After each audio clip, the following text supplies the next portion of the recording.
The notification lit up my room at 2:17 in the morning. It wasn't an emergency. It was a directive from my father, Thomas. The message was brief and brutal. Fire the morning shift lead, effective immediately. Alyssa needs the salary cap space for her internship stipend. I stared at the words, the blue light stinging my tired eyes. Before I could even process the logistics of firing a hardworking employee to fund my sister's vanity project, a second notification slid into view. Alyssa hearted the message. She didn't just accept the sacrifice, she celebrated it. Panic is a luxury for people who can afford to lose their jobs. I simply calculated the odds, turned my phone over, and watched the screen glow against the nightstand like a warning flare. Before we see how Chloe responds, drop a comment and let me know where you're listening from and what time it is for you right now. I'd love to know who's part of our community. Now, let's get into the story. 4:30 in the morning has a specific smell. It smells like stale milk, sanitizer, and the kind of deep, bone-weary exhaustion that coffee can't fix. I unlocked the front door of the grind, the heavy deadbolt sliding back with a metallic clunk that echoed in the empty street. My parents, Thomas and Monica, love to call this place a family legacy. But legacies are usually built on stone, not on the back of a 26-year-old manager making $12 an hour who hasn't had a vacation in 4 years. I turned on the lights, the fluorescent tubes humming to life, flickering a sickly yellow before settling into a steady glare. The espresso machine hissed like a cornered animal as it warmed up. I started my routine, a dance I could do in my sleep, and often did. Grinding beans, checking the temperature gauges, counting the till. My hands were a map of my tenure here, tiny burn scars from the steam wand, skin dried out from constant washing, nails cut short and practical. I looked down at them and saw tools, not hands. While the first batch of drip coffee brewed, I opened the back office laptop to check the overnight numbers. We were bleeding money. Again. The margins were razor thin, eaten away by operational costs that never seemed to align with the actual inventory I was ordering. I spent 20 minutes trying to figure out how to stretch 3 gallons of oat milk to last through the morning rush because the delivery budget had been slashed. Again, I pulled out my phone to check the vendor list, and there it was. Alyssa's Instagram story from 3 hours ago. A study brunch at the Ritz-Carlton. There was a photo of a 3-tiered tray of pastries, a glass of champagne, and a textbook artfully arranged next to a vase of white roses. The caption read, "Law School Grind." So grateful for my support system. I knew exactly which credit card had paid for that brunch. It was the company card, the one I was constantly told was maxed out when I needed to order cups or repair the grinder. I stood there in the dim light of the back office, the smell of burning coffee beans in my nose, and I finally let myself analyze the architecture of my life. For years, I had told myself my parents were just hard on me because they wanted me to be tough. I told myself they favored Alyssa because she needed more help. But looking at that photo, the truth settled over me, cold and heavy. This wasn't just favoritism. It was a calculated economic strategy.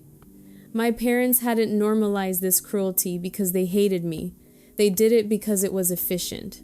They had dehumanized me into an asset. I was the engine room, unseen and covered in grease, keeping the ship moving so Alyssa could stand on the deck in the sun.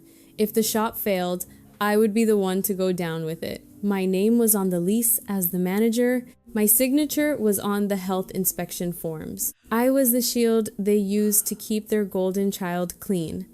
They didn't see a daughter when they looked at me. They saw an insurance policy with a pulse.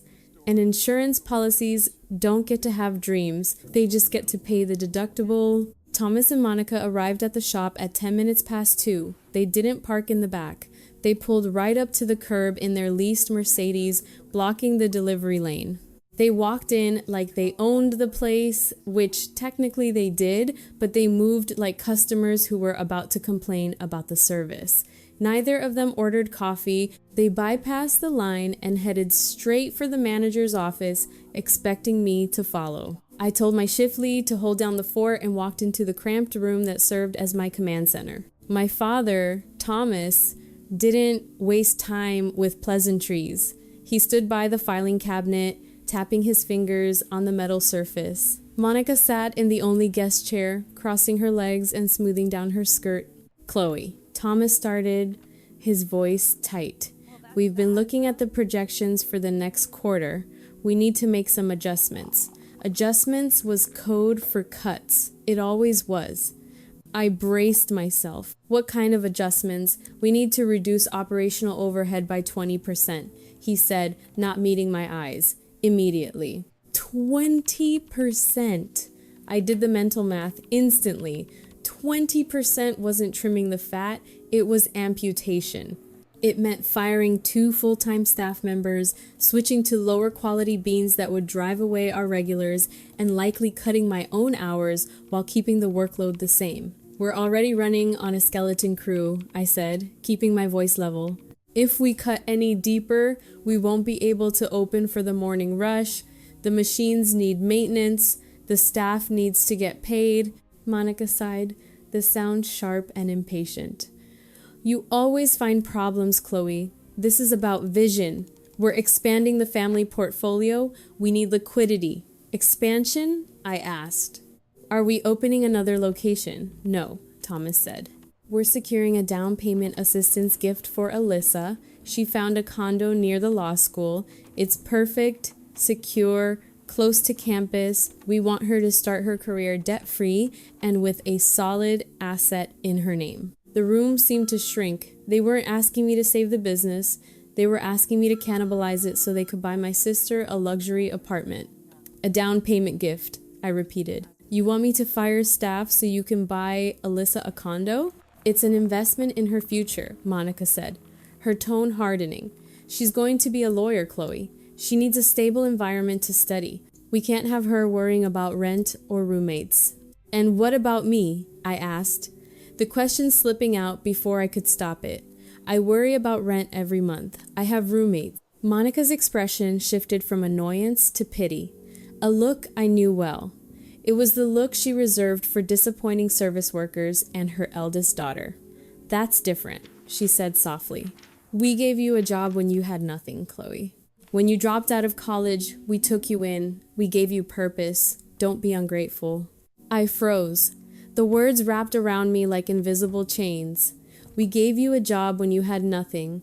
It was the narrative they had fed me for years, that I was lucky to be here, that I was unhireable anywhere else, that my labor was simply repayment for their benevolence. I felt the familiar weight of learned helplessness settling in my chest, a psychological prison they had built, brick by brick. I believed them. I believed that without this shop, without their charity, I would be destitute. I owed them my life, or so they had trained me to think. So I didn't scream, I didn't quit, I just nodded numbly, while the walls of the office closed in a little tighter. I didn't go home after they left. I flipped the sign to closed, locked the door, and went back to the office. If they wanted me to cut 20%, I was going to find 20%. But I wasn't going to find it by firing my staff. I was going to find it in the ledger. I brewed a fresh pot of black coffee and opened the books. Not the summary spreadsheets my father liked to look at, but the raw transaction logs. The boring, line-by-line data that no one had looked at in years because they assumed I was just the help. I spent 4 hours reconciling every invoice against every delivery. Milk, beans, syrups, paper goods. The math was tight, but it was accurate. The waste was minimal. My team was efficient. So where was the money going? The shop generated revenue, but the operating account was always gasping for air. I scrolled back 6 months, then 12, then 18, and there it was. A recurring monthly payment to a vendor listed as T&M Consulting. $4,500. Every month, like clockwork. I frowned at the screen. We didn't have consultants. We didn't have a marketing team or a PR firm. We had an Instagram account that I ran for free and a loyalty punch card. I pulled the digital invoice. It was vague. Strategic Advisory Services. The address was a P.O. box in the city. I opened a new tab and navigated to the Secretary of State's business search portal. It's public information if you know where to look. I typed in T&M Consulting. The results loaded in less than a second. Managing member Trevor Vance. Registered agent address 404 Oak Street, Unit 3B. I stared at the address. I knew it by heart. It was Alyssa's current apartment, the one my parents paid the rent on, and Trevor Vance was her fiancé. The realization hit me with the force of a physical blow, knocking the wind out of me. It wasn't mismanagement, it wasn't the economy, it wasn't the price of oat milk, it was theft. My parents were funneling $4,500 of profit out of the shop every single month, disguising it as a business expense to lower the taxable income, and handing it directly to my sister's boyfriend. They were bleeding the business dry to fund Trevor and Alyssa's lifestyle, and then screaming at me to fire single mothers because the margins were too thin. Hysteria would have been the normal reaction. But I wasn't normal. I was the person who balanced their books while they slept. Rage, for me, was a cold audit. I had spent years thinking I was failing them. I had spent years internalizing their disappointment, believing I was bad at business. But I wasn't bad at business. I was just the only one playing by the rules in a rigged game. I hit print. I printed the invoices. I printed the Secretary of State filing. I printed the bank transfers. I printed 3 copies of everything. The printer's rhythmic whirring was the only sound in the empty shop. When the stack of warm paper was in my hands, I didn't call my parents. I didn't call Alyssa. I pulled my phone out and scrolled to a number I had saved but never dialed. A number my mother had told me was forbidden because the owner was toxic and jealous. I dialed Aunt Susan. She answered on the second ring. "Chloe?" she asked, her voice sharp and awake, even at midnight. "I have the books," I said, my voice steady, "and I know about T&M Consulting." There was a pause on the line, followed by a low, dark chuckle. "Took you long enough," Susan said. "Pack a bag. Come to the lake. We have work to do." The 3-hour drive to Aunt Susan's lake cabin was a journey into another world. The city lights faded into the rearview mirror, replaced by the dense, swallowing darkness of the forest. My car, a 10-year-old hatchback with a rattling muffler, seemed out of place on the winding gravel road. This was Susan's sanctuary, a modern glass and steel structure perched on the edge of a black lake, miles from the nearest neighbor. Susan was waiting on the porch, wrapped in a thick wool cardigan, a cigarette glowing in the dark like a singular, defiant eye. She didn't hug me, she just held out a hand for the folder. "Inside," she said, her voice gravelly from years of silence and smoke. The cabin was stark. White walls, minimalist furniture, no clutter. It felt like the inside of a microchip, cold, efficient, and brutally honest. I sat at the kitchen island while Susan spread the papers out under the harsh LED pendant lights. She put on her reading glasses and went to work. For 20 minutes, the only sound was the rustle of paper and the occasional scratching of her pen. Finally, she looked up. "You found the shell company," she said, tapping the T&M invoice. "Good catch. But you missed the setup." "The setup?" I asked. Susan pulled a heavy metal lockbox from under the counter. She dialed in the combination, and the lid sprang open with a heavy thud. Inside was a ledger, bound in black leather, identical to the one my father kept locked in his safe at home. "This is the shadow ledger," Susan said, sliding it across the marble. "Your father thinks he's clever. He keeps 2 sets of books, one for the IRS, one for himself. I kept a third. I opened it. The pages were filled with Susan's neat architectural handwriting, dates, amounts, account numbers, but it was the notes in the margins that made my blood run cold. Structuring deposits to avoid reporting thresholds, inventory write-offs to mask cash skimming, and then on the last page, a note dated 3 years ago, transfer of liability, Chloe named as sole proprietor, operator for tax purposes. I looked up at Susan, confusion warring with horror. "What does this mean?" "It means Susan said, her eyes hard, that the shop isn't just a piggy bank, it's a trap. They didn't just steal the profits, they legally positioned you as the owner of the liability. The lease, the vendor contracts, the tax filings, they're all under your name as the operator. They own the building through a trust, but the business, the entity that is currently evading taxes and laundering money for Trevor, is yours. The room spun. I gripped the edge of the counter, so if the IRS comes, Thomas and Monica claim they are just silent landlords, Susan finished. They walk away. Trevor claims he was just a consultant. He walks away. And you go to federal prison for tax evasion and money laundering. It was the kill shot, a perfect airtight frame job. They hadn't just used me. They had built my coffin and asked me to pay for the nails. The realization was so absolute, it burned away the last remnants of my fear. There was no going back. No fixing this. They had already signed my death warrant. The only question now was whether I would sign theirs first. I need a lawyer, I whispered. No, Susan said, closing the ledger with a snap. You need a forensic accountant who knows where the bodies are buried. And lucky for you, I'm the best one they ever fired. She pulled out a fresh legal pad. We're gonna draft 2 documents, Chloe.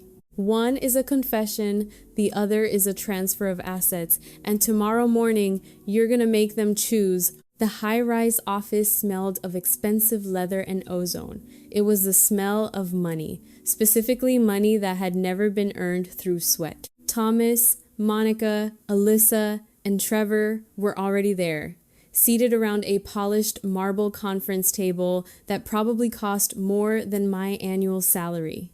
They were celebrating. A bottle of champagne sat in a silver bucket, 4 crystal flutes already poured. I walked in.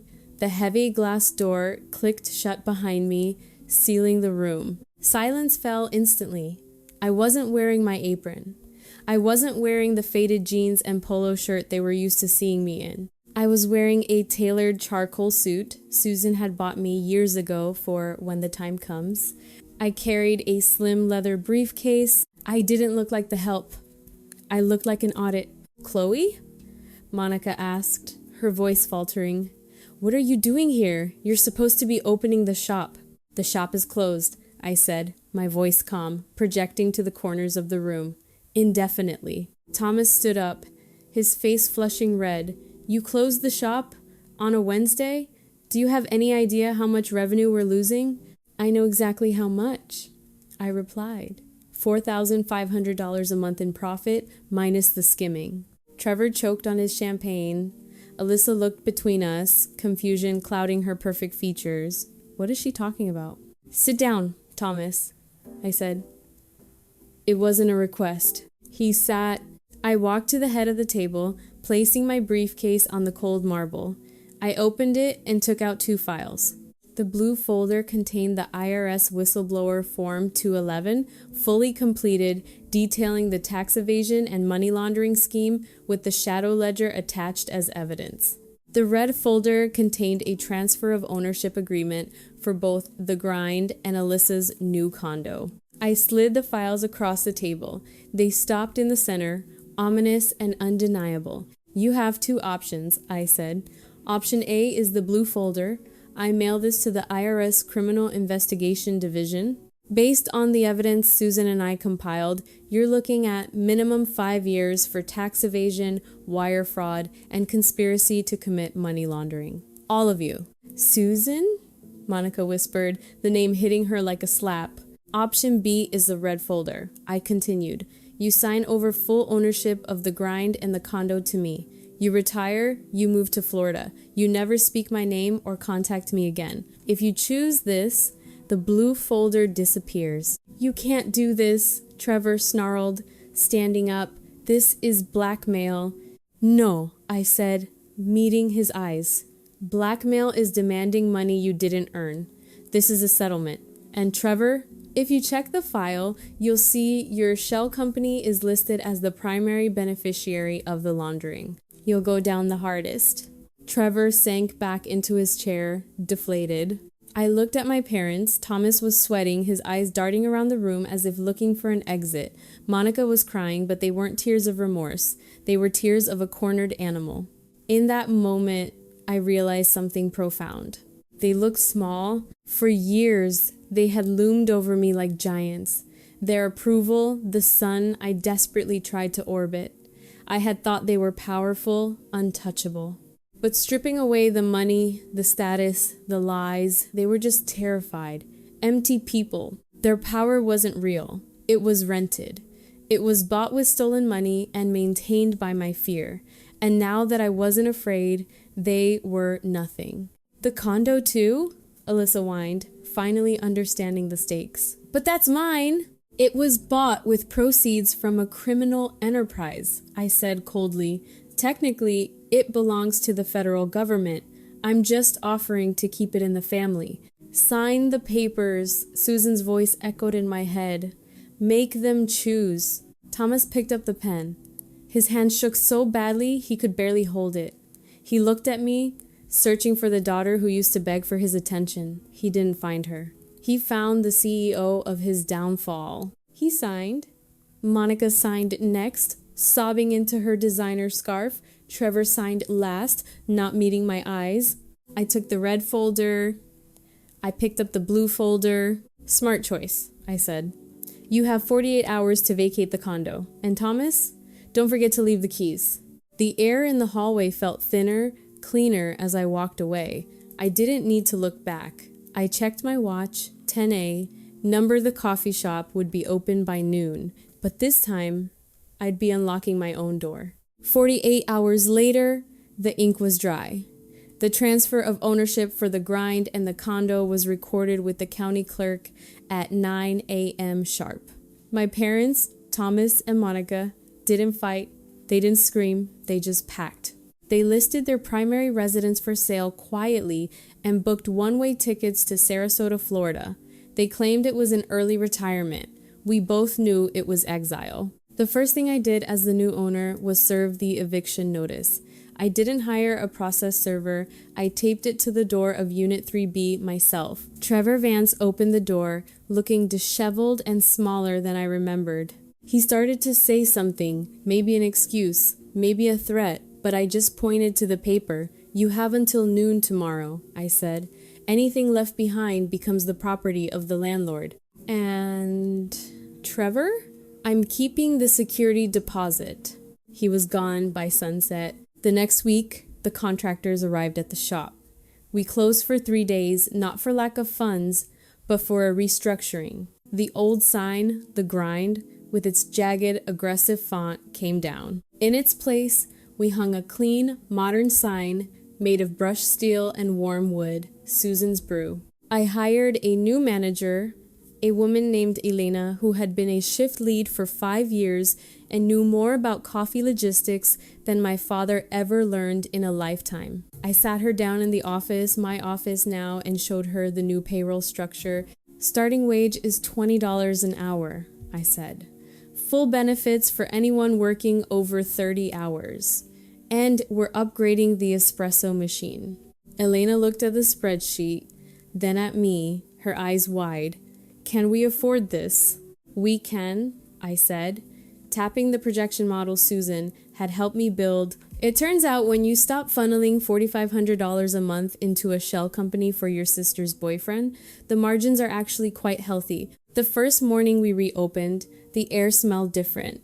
It didn't smell like burnt beans and anxiety anymore. It smelled like fresh roast and dignity. I stood behind the counter, not because I had to, but because I wanted to pour the first cup. I handed it to a regular, a guy who usually looked as tired as I felt. He took a sip and smiled. New blend? He asked. New ownership, I replied. That night, I stood on the balcony of the condo. It was empty of Alyssa's designer furniture and Trevor's pretension.